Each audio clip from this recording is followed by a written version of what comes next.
Filosofinya gini, untuk halal atau haram itu kan haknya Allah Ta'ala.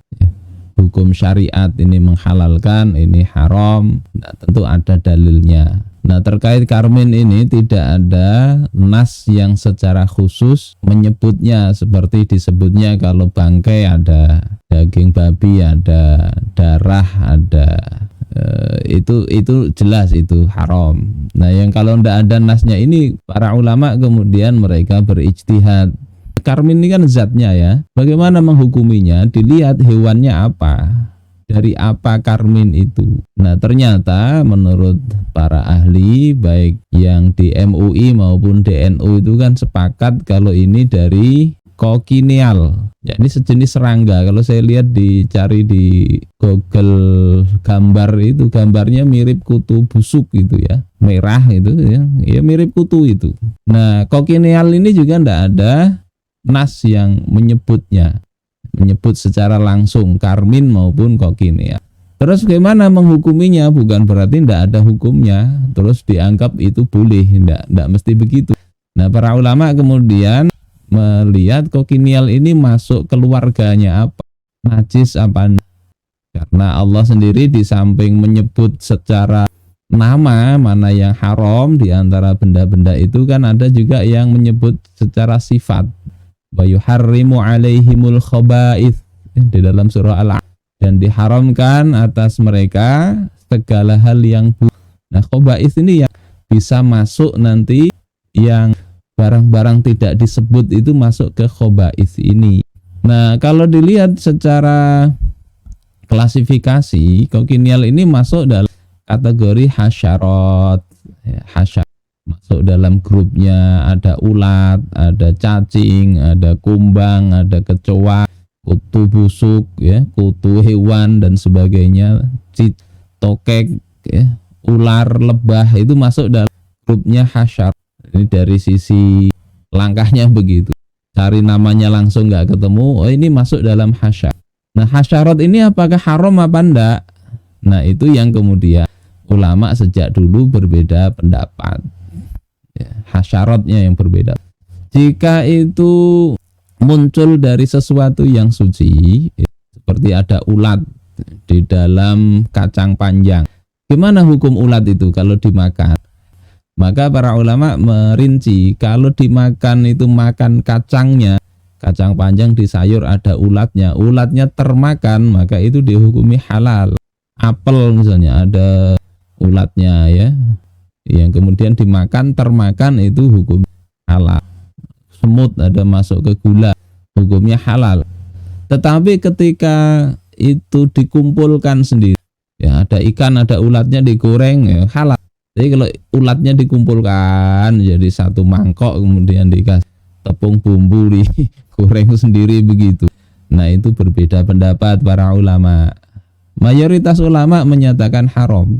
Sehingga kalau LBMNU itu mungkin ya mengambil pendapatnya Syafi'i, Hanafi, dan Hambali, mengatakan ya hurmatu akli jami'il hasyarat, haram memakan seluruh jenis hasyarat ini. Kenapa? Ini dimasukkan ke dalam al-khaba'th, sesuatu yang ya tidak sesuai dengan tabiat. Ya, jadi ini pendapat tiga mazhab. Wastasnau min dzalika al-jarad. Mereka kemudian memberikan pengecualian terhadap belalang. Jadi kalau belalang itu walaupun masuk hasyarat, maka mereka para ulama membolehkan. Kenapa boleh? Karena ada dalil khusus. Misalnya riwayat Imam Muslim, ya, ghazawna ma'a Rasulillahi sallallahu alaihi wasallam sab'a ghazawat. Kami berperang bersama Rasulullah sallallahu alaihi wasallam 7 kali peperangan. Nakulul jarada, kami makan jarad. Jarad ini belalang. Jadi belalang itu meskipun hasyarat, tidak ada beda pendapat. Nah, Syafi'iyah dan Hanabilah menambahi dengan dob. Dob juga halal. Itu masuk dalam kategori hasyarat. Nah, yang kedua ini adalah mazhab Maliki. Mazhab Maliki ini ada dua riwayat. yang merupakan pendapat madhab bahwasanya hasyarat ini semuanya halal, semuanya halal. Ya kecuali nanti kalau membahayakan itu masuk dalam kaidah doror. Jadi intinya ada ikhtilaf begitu. Nah karmin termasuk yang asalnya dari kokinial itu masuk hasyarat, sehingga wajar ketika ada yang satu mengatakan halal, satu mengatakan haram. Namun dari sisi kenajisan sebetulnya, dari sisi najis itu hewan yang tidak ada darah mengalirnya itu dihukumi tidak najis sebetulnya. Tapi tidak najis itu bukan berarti otomatis halal dimakan. Ada lalat misalnya atau kecoak mati, itu tidak najis. Tapi bukan berarti kecoak langsung boleh dimakan, tidak begitu. Ya beda pendapat tadilah antara Malikiyah dengan 3 mazhab yang lain.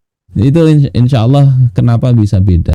Terus di fatwa MUI itu ada, ini disamakan dengan jarod, belalang. Nah ini ya, mengkiaskan itu sepertinya kok tidak tepat. Yang paling tepat kalau MUI itu ya pakai landasan ngikuti pendapat Malikiyah, yang tidak masalah begitu, artinya tidak apa-apa. Kenapa tidak tepat dikaitkan dengan belalang? Karena itu beda ordo, meskipun sama-sama serangga tapi beda ordo. Kalau dalam bahasa biologi ya, kalau belalang itu kan ordonya Orthoptera, sementara kokinial itu kalau kita lihat di biologi itu Orthilopidea. Jadi memang beda. Terus di Hasyiah I'anatut Thalibi, yang namanya belalang itu didefinisikan atau dideskripsikan oleh Syekh Abu Bakar Muhammad Syad, walahu yadani fi sod. Belalang itu punya 2 tangan di dadanya. Waqaimatani fi wasati, punya 2 penyangga di tengah. Kemudian warijlani fi muakhiri, punya 2 kaki di bagian belakang tubuhnya. Sementara kalau kokinial ini itu tidak begitu, geremet kayak kayak undur-undur mirip begitu ya. Jadi beda, kalau dikiaskan ke belalang kayaknya tidak pas. Allahu a'lam.